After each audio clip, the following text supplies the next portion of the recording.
We start our journey in our RV in the great outdoors, and it looks like our man Jack Nelson is narrating. I've always loved the great outdoors.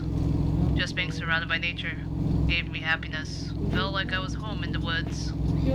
Must be called Tarzan, eh?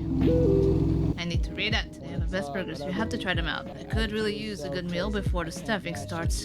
Thanks, Kay. Is Kay our, like, girlfriend or something? Or friend that has a crush on us? That's a girl? In actuality, Kai is actually our MC's sister. I know, there's somewhere banjos playing in the background. With Kai's suggestion, we decide to pull to the side and try out that awesome diner place. Most sane people would park at the back, but we're not like most sane people, so I decided to be a degenerate and park at the front. Because only peasants park at the back. It's close enough. As I rationalize leaving it as it is, I make my way towards the diner and greeted with none other than the woman of this establishment. Welcome to the Twin River Diner. How are you doing today? Good. How about you? Feel free to take any seat you like, and I'll be right with you. As I sat my ass down, while the local woman Barbara takes my order. The most important part of the game, evidently. I don't know. How does Barbara sound like, you guys? Good evening. I'm Barbara. Okay, no, that sounds like a weather lady. Oh, wow. I mean, we could have cheeseburger and fries, grilled cheese sandwich with onions, or meatball sub. I think a meatball sub with the chicken nuggets. It got me with the chicken nuggets. I've always had this habit of peeing before eating. Our MC comments that he needs to take a leak. So we did just that, making sure he does not miss and wash his hands. Because there's a special hell for those who do not do any of those requirements. Moving on, I went back to my seat as I waited on my food, complaining about the MC not using of his condiments. Hey, you didn't consume the f***ing condiments. Come on, you better consume it all. Now we have the next task to deal with. Very important task. I want to pay them $6 and be like that asshole that doesn't tip their DoorDash driver, or be the typical normie that pays $6, 15% tip, or be the dashing Chad that pays $6 plus 50% tip. So I don't know how much that is though, percent tip, so here you go, ma'am. While I dealt with my paradox of choice, I left the diner, headed back to my RV to find that I left the door open. I swear I closed it. It seems like RMC did not practice his safety requirements by not locking any of his doors prior. I guess we'll just die here somehow. I drove past the trail at first. But before we head towards our timely demise, please do subscribe if you like to hear my glorious voice. Oh, fuck! And of course, there has to be a jump scare. Okay, Val, you're good to go. You're staffed at the Fire Tower 11. Apologize for the confusion. I was under impression that the tower would be left unstaffed for the season. While Billy opens the way for us with the FPS slowing upon us, he gives us a unnerving message. Hey, just got a piece of advice. Don't travel any further than half a mile or so north of your tower. Why? Dangerous woods that way, pal. Bobcats and bears. Nasty business. Got it. After exchange of words, I mean, we are in the middle of the woods and anything potential can harm us out here, whether that is a beast or man.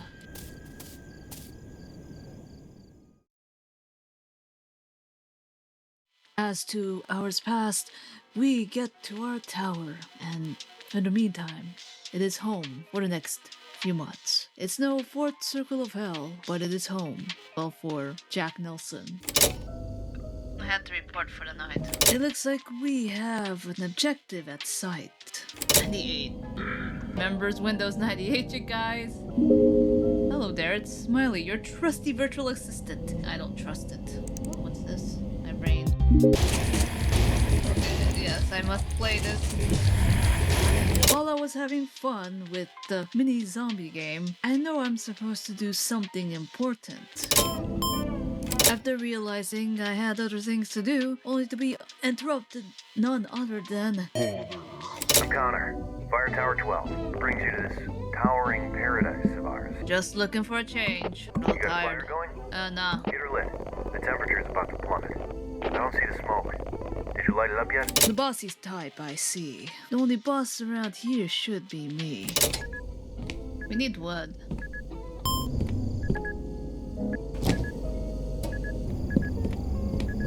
No firewood. There must be plenty in the shack. That's all Marley did. She was one gritty woman. That sounds like my type of woman. I headed down in the cold and grabbed our cinder for the stove. Okay, no more BG3 references for a while. Why is it quiet? While I took note of the disturbing game mechanics of what to expect, I head up to the lookout and threw the wood into the stove while aiming the gasoline right at the wood. What the hell? Seems I have poor aim compared to the restroom part. Serves me right. Along with my horrible aim with the matches. It's a good thing that the game creator did not put realism into this game, or else this whole lookout would be on fire along with the trees around me. Ah, I see it. I see the smoke. Did you report for the night yet? Better get to it then. Here at Ironbark, you are required to report every night. Although I could do as Connor says, I decided to watch some videos instead. Welcome to Ironbark State Park. Jack? You have been commissioned by the Ironbark. And a pleasant surprise, Jack Spadici is here. While we could watch this and marvel at the fact that he's voicing this instructional video, we really need to put in our report of the night. How do you feel about being a plant? Do you moisturize? What am I watching? Hi, everyone. I'm Oh no, this is not the Bob Ross I was looking for. Testicular green. I'm telling you, whoever made this, asked him, okay, I want you to make Bob Ross without making him look like Bob Ross. Okay, let's look at cats then. Okay. Oh, there's a bunch of them. Okay, it's probably made by the same guy that made that Ron Ross video. Distracted long enough, I finally relented and punched in the data. And of course, Connor, lovely Connor, is bugging us again. I think I'm gonna sign off for the day. Tower 12, signing off. You have a good night, new guy. Like the clingy ex that never left you alone, as I fall asleep.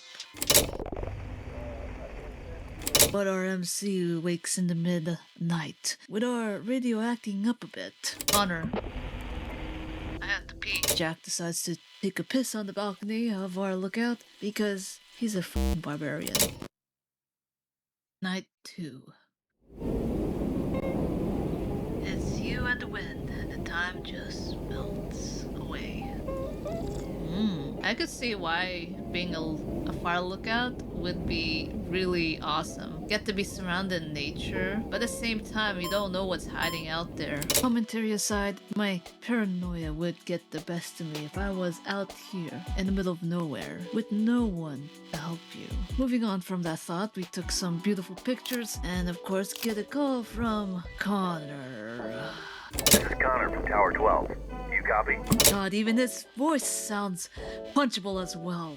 Nobody bothers to get a camping permit these days anymore. You have eyes on the smoke north of your position. Let me have a look. We did as the Connor says, looked out to the distance and yep, there is smoke. Meaning we'll have to head there eventually. Fire risks are high this season. Mind checking it out? Yes, do you have any other No details? additional information at the moment. Keep an eye out for any signs of a campfire or any potential hazards along the way. Okay, headed north. Report back on it. Stay safe out there. Don't forget to carry your bear spray in these woods, new guy. Taking our bear spray at hand and a flashlight in the other, we went off into the woods. Then bear's gonna eat us. Yes, we are going to start with the manly scream right here. We're really gonna keep going? I would've just ran out of there as soon as I heard that death-defying scream. With my ramblings taking a hold of me, I press on towards the campsite. Hey, brah, at least come out. Get out of here. I need you to show yourself. I heard you whistling, brah. With the lack of jump scares disappointing, I wasn't sure what to do next. I know I need to put the campfire put out the vampire before heading out. With that mystery solved, I took the pot and poured water all over the fire while I jogged back to the lookout. Nope. As we got back, our narrator wants us to respond to Connor right away. But first, let's get our wood, because, you know, just in case something happens to us.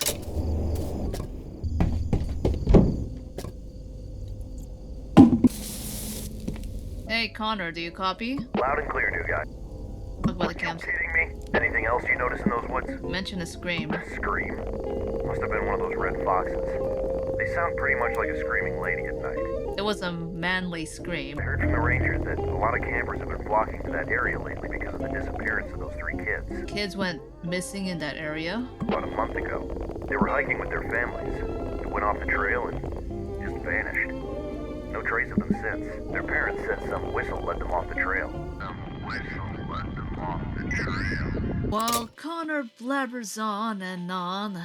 To be honest, I don't care what the hell he says. I did my report, and now on to food, the most important part of this game, obviously.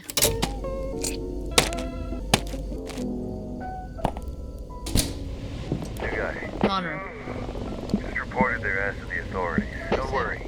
The Forest Service Agency will take care of it first thing in the morning. So, Tell you what, I think I'm gonna hit the sack now. I know it's been a tough day, but you're doing an excellent job up there. good night to Connor, who congratulated us on doing a good job at everything, I guess. Despite the fact I tend to insult him in every part of my narration, boy Jack now has to eat his food, but in the most barbaric way, by eating on the bed. Let's just hope that our boy Nelson doesn't get sauce on the bed. Oh, they're already full. Oh.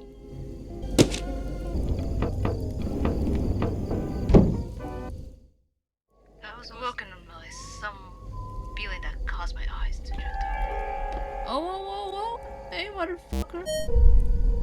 I just want to pretend that I'm gonna go sleep. We only have one logical thing to do. The only way to take care of our potential enemies.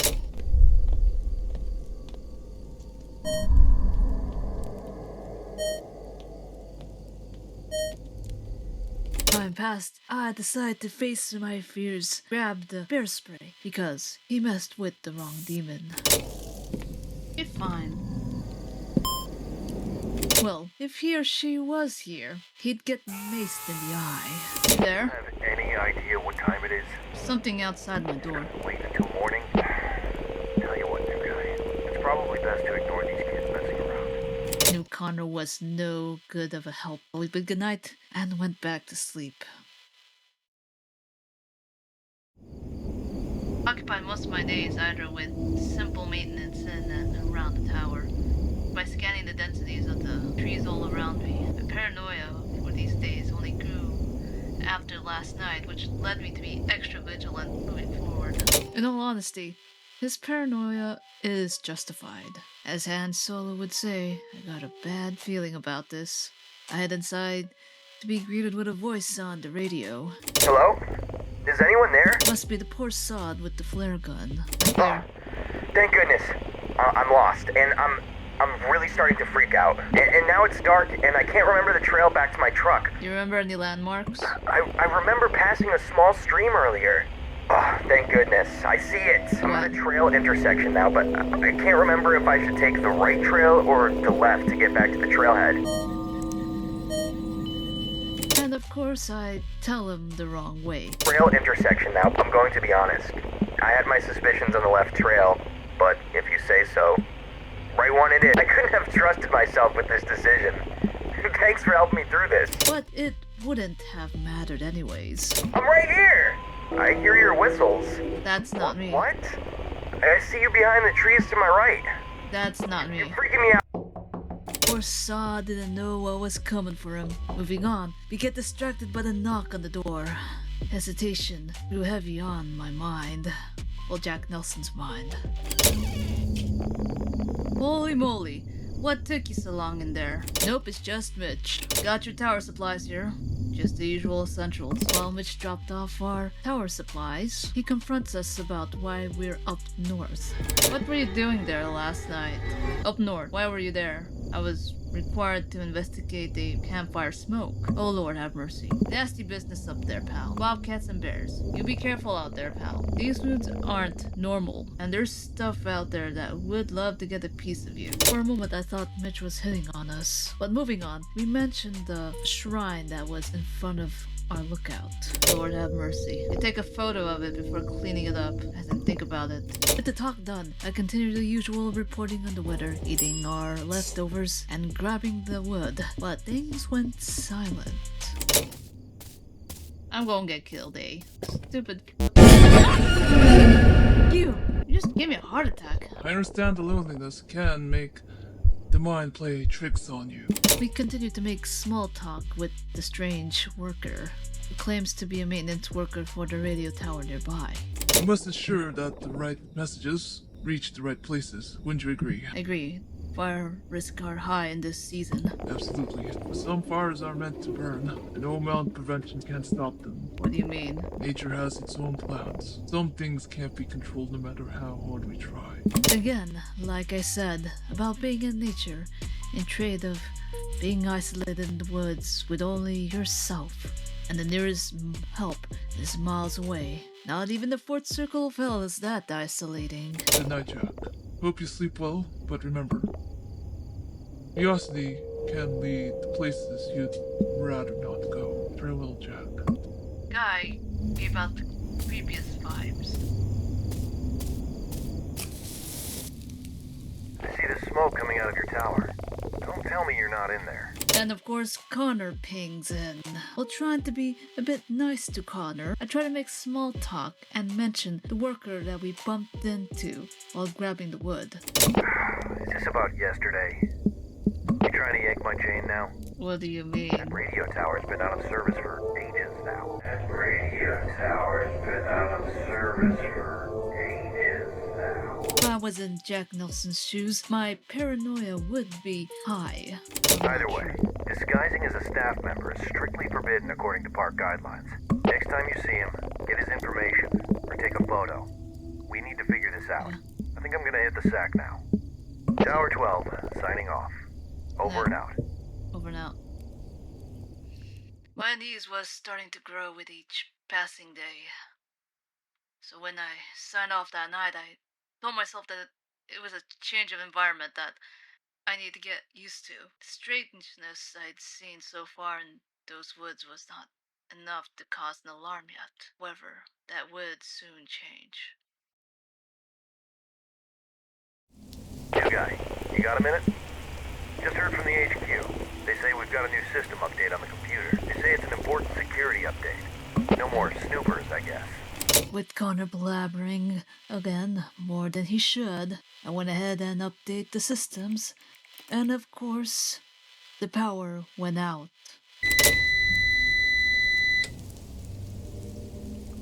Ah, crap. On the gas. He gonna stab me. He gonna stab me. You gonna stab me, brother? Let the pee. And based on this sound thing right here, it means it's a potential hiding spot.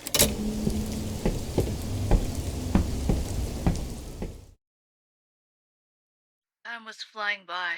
Connor's generator was under maintenance, which meant I had to cover his area for the past 2 days. And there were no fires going on. The only thing I do is check in on Connor twice a day. Might have been the only time I've ever talked. Unless I was talking to myself. We got another one.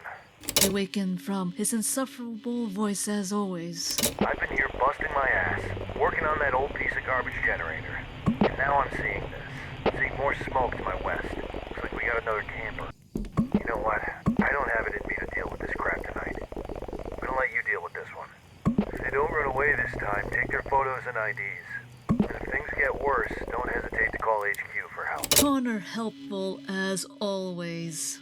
With no help in sight, I decided to stake out what's going out there, and it looks like a ritual from afar. I guess they worship a different circle of hell, because those suits in particular are not under my requirements. Suit and nice Oxford shoes would do, and big cases of money, obviously. And of course, we had the flash on, and one of the cultists ran really fast.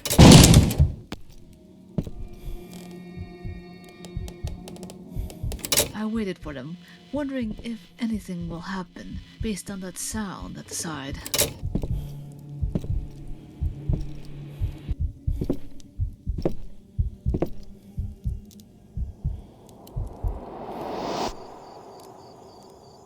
And based on that music cue, it is an indication that it's time to leave. Huh?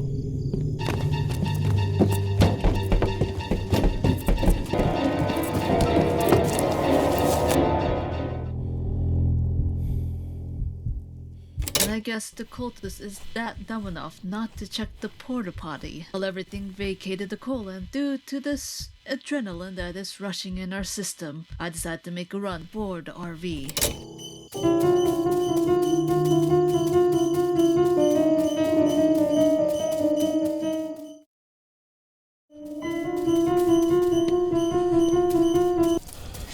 And of course the damn cultist is right behind us.